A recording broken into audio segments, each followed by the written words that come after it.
Alright guys, how's it going? Welcome back. Well, I've got a bit of a topical one for you today. What we're going to do is go through some of the biggest, weirdest and most interesting stories of the automotive world. Some of these really caught me off guard, so let me know what you think as we go through each story. We're going to start off with Jaguar then, the once great British marque, famous for iconic cars like the E-Type, the XKR, the XJ. The list is endless. I did a video about the demise of Jaguar a couple of months ago and the launch of that new hideous EV, but things have just gone from bad to worse. Anyway, the latest news story from Jaguar is that in the month of April, they sold 49 cars. That was it. 49 new Jaguars were sold in April. You might think, well, the UK isn't that big. That's probably okay, isn't it? Well, that isn't just for the UK. They sold 49 brand new cars across the whole of Europe. Can you believe that? 49 cars. Just to put that into context, the little tin shed, asbestos-riddled garage that I work from sold 40 in the month of April. So Jaguar cars sold 49 across the whole of Europe. It's laughable, isn't it? I say it's laughable, but it's really a terrible shame. They've got such a big, famous, powerful brand, and it's just been driven into the ground. Let me give you another stat. In April 2024, 12 months prior, they sold nearly 2,000 brand new cars. So that's a drop of like 97.5%. When you compare Jaguar to the big three German brands, Mercedes, BMW and Audi, they each sell like thousands of cars every single month. Now to be fair, this shouldn't come as a massive shock. Back in November 24, Jaguar announced that they were just having some time off. You know, like a student when they finished uni, just going on a gap year to find themselves. If we look forward to 2026, then they will relaunch with their new electric range. But while they've been off discovering themselves and trying to find themselves, I'm not sure I like what they found. Now, whilst that plan might make sense in Jaguar's HQ, I'm not sure it'll work. I honestly think the damage they've caused to the brand now is irreparable. I can't see them making a comeback. As sad as this is to say, I think they've completely missed the mark, and as a result, Great Britain has lost one of its best-known marques. Saying that, I think Jaguar have realised the errors of their ways, because there have been a lot of rumours about them searching for a new ad agency. To be honest though, I don't even think Don Draper could fix Jaguar, but we'll see. Jaguar. At last, something beautiful you can truly own. Let's move on to the second story of the day then. Whilst Jaguar cars are on their uppers, the big brother over at Land Rover, well, they're absolutely flying. Interestingly, Land Rover posted their biggest profits in 10 years. It's really shocking, isn't it, that you've got Jaguar Land Rover, and yet you've got the Jaguar side completely flailing around, lifeless, and then you've got Land Rover there excelling. The record profits are all thanks to strong sales of the new Defender, the new Range Rover, and other big ticket items. So whilst Jaguar is off finding itself, you've got Land Rover there doing all the heavy lifting. Land Rover have got to have some really broad shoulders to carry the weight of Jaguar as well. I found a story here on autoexpress.co.uk. So Land Rover Defender drives JLR profits to a 10-year high. Jaguar Land Rover raked in £2.5 billion of pre-tax profit during the last financial year, its highest profits in 10 years and a 15% increase year on year. According to this, that's all thanks to the new Land Rover Defender. They sold 115,000 new models. How incredible is that? It just shows you, doesn't it, if you've got a product that people want, then it just sells itself and then you get record profits. It's not rocket science. What I just find staggering is how the people at Jaguar don't understand this. I don't get it. As you'll know from watching this channel, Land Rover is one of my favourite brands. They're not without their faults, but it just goes to show how powerful the brand is. I honestly think if Jaguar produced cars that people actually wanted, they'd be in the same position. But all we get is a bright pink EV. Next up then, Tesla. Now here in the UK, Tesla's sales have taken a bit of a slump. In the month of May, Tesla's UK sales dropped by 45%. Now that's a massive drop, especially considering how dominant they were a couple of years ago. During the period of post-COVID and post-COVID lockdowns, they were really flying. You know, when people couldn't go out to dealerships to buy a brand new car, lots of people were just ordering brand new leased Teslas. The whole theory behind it was that it was as easy as buying an iPhone. You just went onto the Tesla website, picked the colour, and then chose your delivery date, and that was it. But now, of course, there's an awful lot more competition from the likes of BMW, VW, Mercedes. So Tesla, thankfully now, just don't have the monopoly anymore. You know, I was recently at the SMMT test day and I drove lots of new EVs, and personally, having driven a new Tesla Model Y recently, I'd rather have pretty much any other car. Some of the new EVs that I drove on that test day, from Mini, BMW, even some Chinese brands, were honestly really good. And also I think it's worth bearing in mind, a lot of people are getting fed up with Elon Musk's antics. I know the guy's obviously a showman and that's how he's made a name for himself, but I think he's just gone too far, and I think he's damaged the Tesla brand. There was a spate recently, especially in the States, of people's Teslas being vandalised, so people went to great lengths to rebadge them.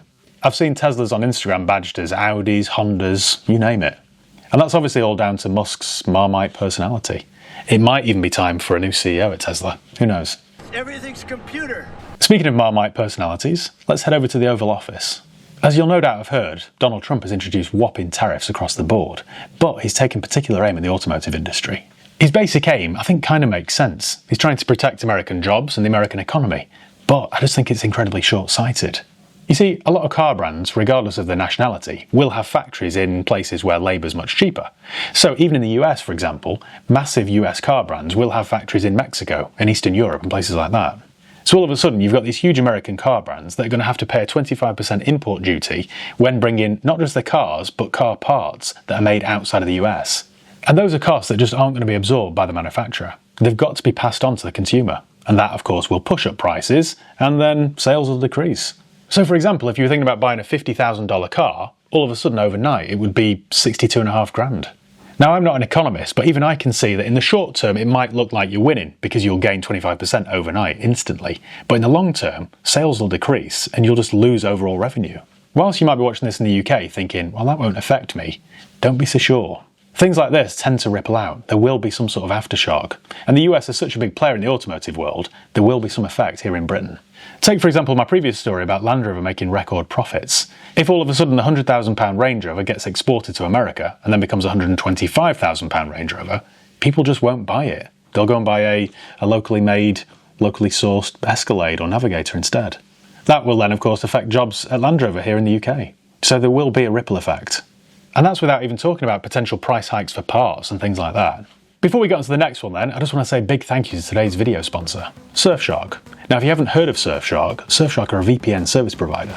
Now I spend an awful lot of time online. Whether it's bidding for cars or doing research for videos or online banking, I just seem to be online all the time. And Surfshark have been helping to keep me safe online for years.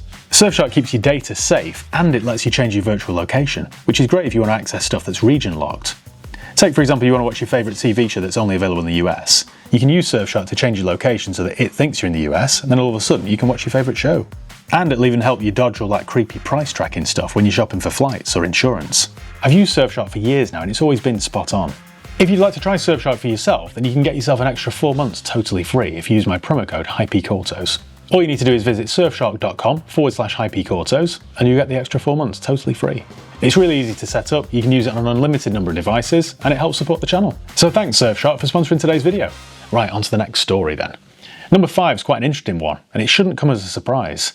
There's apparently a rare earth shortage which is affecting the production of EVs. You see, China have brought in restrictions on rare earth material exports. Now that'll affect everything from motors for electric cars to windows and speakers. It's already led to a pause in production at various plants for Ford and Suzuki. I think we should treat this as a bit of a wake-up call. If we put all of our eggs into one basket, then we're going to be left in a mess. This feels all too familiar. Do you remember during COVID when there was a shortage of semiconductors, and then the prices of new cars and then subsequently used cars rocketed? Feels a bit like that. Now on to number 6, and thankfully this story is a bit more upbeat. Sales of new cars in the UK are up. Well hey, in the month of May here in the UK, new car sales were up 1.6%. Now I know that's not massive, but a win's a win. And for once it's a sunny story against a backdrop of negativity. Now a lot of that is down to manufacturers throwing massive discounts at EVs because they're just not shifting. And also now a lot of Chinese brands are undercutting everybody, so the big traditional manufacturers are having to compete. Now as a used car dealer, these kinds of stories always get my attention, because if the cost of new cars are dropping, then obviously that will affect the cost of used cars too. On to number 7 then, and speaking of EVs, this is something that I've predicted for a long time now actually. The UK government have backtracked slightly. They've relaxed the zero-emission vehicle mandate, which gives plug-in hybrids and traditional fuel cars a bit more breathing space. They've pushed back their 2030 deadline to 2035 for hybrid cars and ICE vans.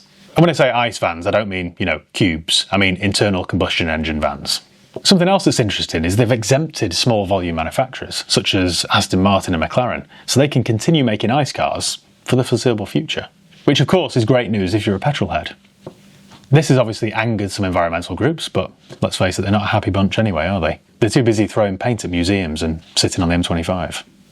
Now their argument is that it'll slow down the switch to EVs, which is true, but not everybody's ready to make that switch.